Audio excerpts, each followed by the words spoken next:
Assalamualaikum warahmatullahi wabarakatuh. Sampurasun. Kumaha dulur-dulur salager? Kumaha eta bobotoh? Salager deui. Syukur ari salager mah. Ayeuna patpung jeung Abah. Dina ieu kesempatan Abah rek umajak khususna keur urang Sunda anu nganyerek ieu di tatar Sunda atanapi di tatar Parijana. Hayu ti ayeuna ieu basa Sunda teh urang tanjeurkeun. Urang hirupkeun deui babarengan. Supaya ieu basa Sunda teh jadi kebiasaan di masyarakat, khususnya ke jalma-jalma anu ngaku pituin urang Sunda. Inu bapada urang Sunda tah ayeuna mah hayu babarengan jeung Abah. Lantaran lamun ditengetan ku Abah ieu basa Sunda teh geus rada nageser, geus rada robah tina kabiasaan. Lolobana jalma boh di kampung, boh di kota, ayeuna mah dina ngawarah ngaeta budak teh geus diganti ku basa Indonesia. Contohna pamana ka budakna, "Adek, udah makan?" Ih, sarik-seuk Abah mah ngadengeuna ge. Manya urang Sunda kikituan, Malayuan naon. Asa teu geunaheun, cik atuh. Urang biasakeun ari ngaku urang Sunda mah tong aya mamaluan sagala. Tah, lamun eta basa Sunda terus-terusan model kitu, nya meureun akhirna teh bakal rusak basa Sunda. Malahan kada teh kaditu bisa jadi bakal leungit. Nah, kulantaran kitu, hayu atuh urang bebenah ti ayeuna. Lain Abah nyarek kudu bahasa Indonesia, da ge sarua bahasa urang, tapi urang ulah ninggalkeun bahasa indung. Bahasa karuhun urang. Lantaran bahasa Sunda mah bahasa karuhun urang. Ceuk Abah mah ieu bahasa teh kacida adiluhungna. Lantaran dina bahasa Sunda mah ngandung ajen inajen, ngandung silih hormat. Ya. Boh silih hormat jeung papada jeung sapantar. Pon kitu deui, paman jeung saluhureun anu teh hormat. Ya. Boh saluhureun umurna, boh saluhureun pangkatna. Jadi dina bahasa Sunda mah aya istilahna panta basa atanapi disebut undak usuk basa. Kumaha urang cara nyarita jeung jalma saluhureun anu dipihormat, kumaha jeung anu kasahanapeun. Nah, tah silih hormat ieu teh lain urang hormat ka saluhureun wae, tapi eta ge aya dirinya kecap anu ngahormat ka diri sorangan. Ya. Jadi bahasa Sunda mah ngandung ajen inajen, silih hargaan, silih hormat. Ya. Meureun ku Abah ayeuna saeutik lah di contohan ya. Ya. Upamana dina bahasa Indonesia aya kecap makan. Tah dina bahasa Indonesia mah eta kecap mekan teh pan terobah lantaran di mah panta pada basa ulah kusuk basa terobah reka saluhureun reka sasama reka sanapeun malah ka bangsa sato oge sebangsa sato sarua dina bahasa Indonesia mah terobah.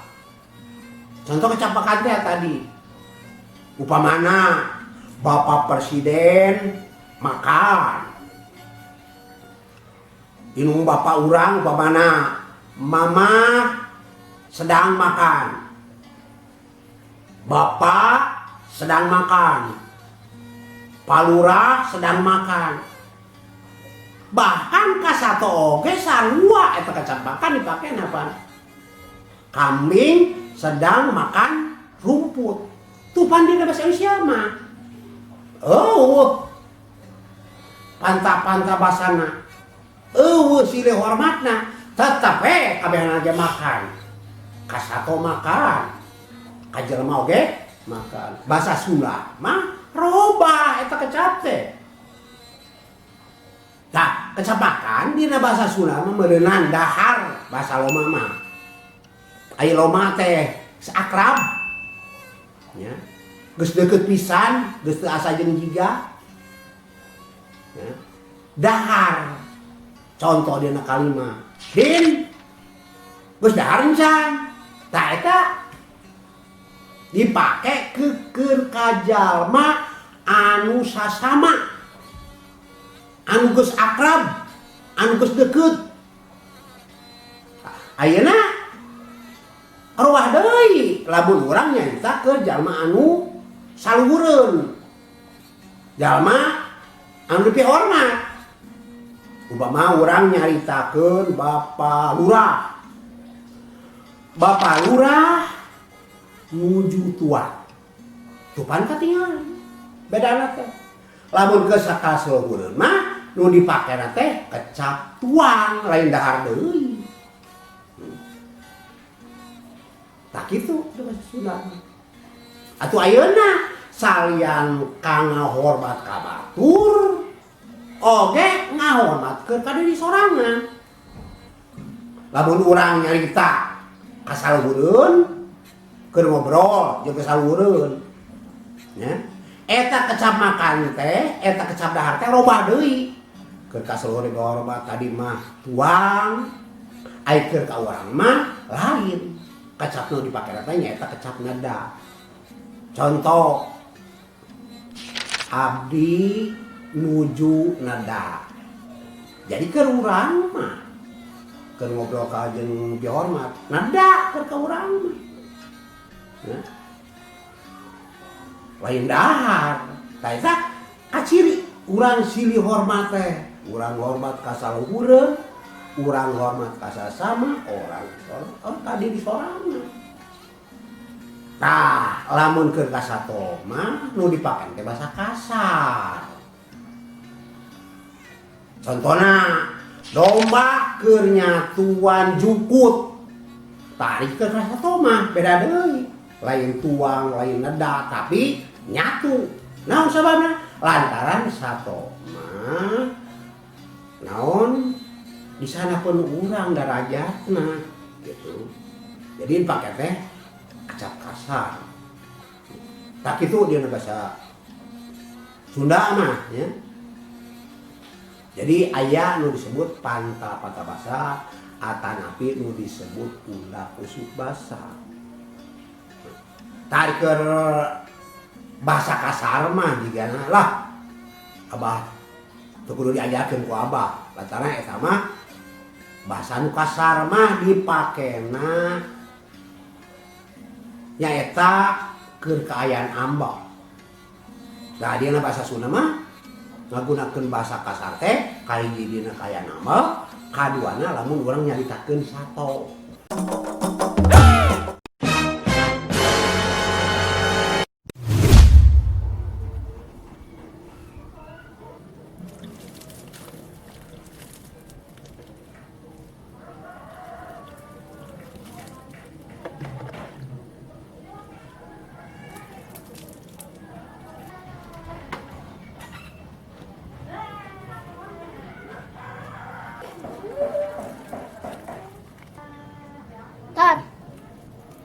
Cimo mah geradahar heula bising saratri. Nyangke amun geus PSC bareng ke bank.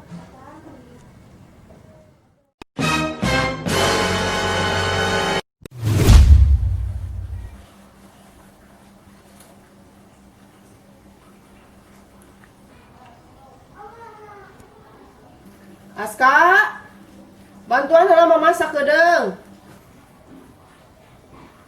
Mun sakedap mah abi nuju nedah heula.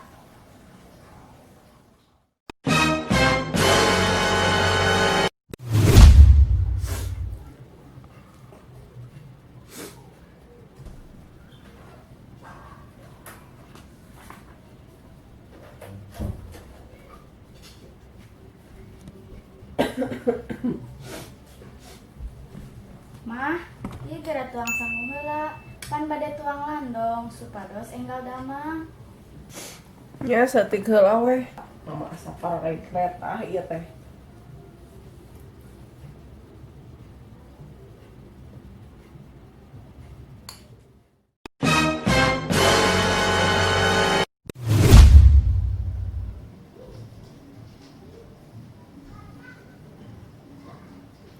Najwa, ari ucing geus dibere nyatu acan. Asa kadenge eong-eongan. Nuju mah ieu dibere hulu peda ku abdi.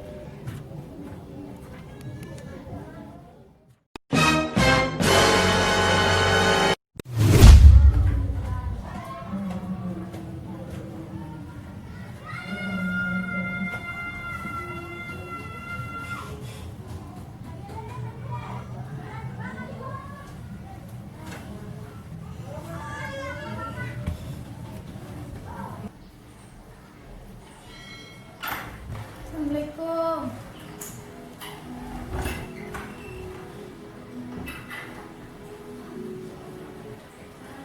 Waalaikumsalam. Si gelis. Alhamdulillah. Tos uli geragan tos acu. Teras gerak mah mulanya. Tah gitulah saheulanan ti Abah umajaka sakumna urang Sunda anu nganjerak di Tatar Sunda anu nganjerak di Tatar Parahyangan. Hayu urang tanyeurkeun ieu urang basa Sunda teh. Hayu bebarengan tah pikeun anu baris tumanya sok disadiakeun dina kolom komentar. Oke, ku Abah pasti dijawab.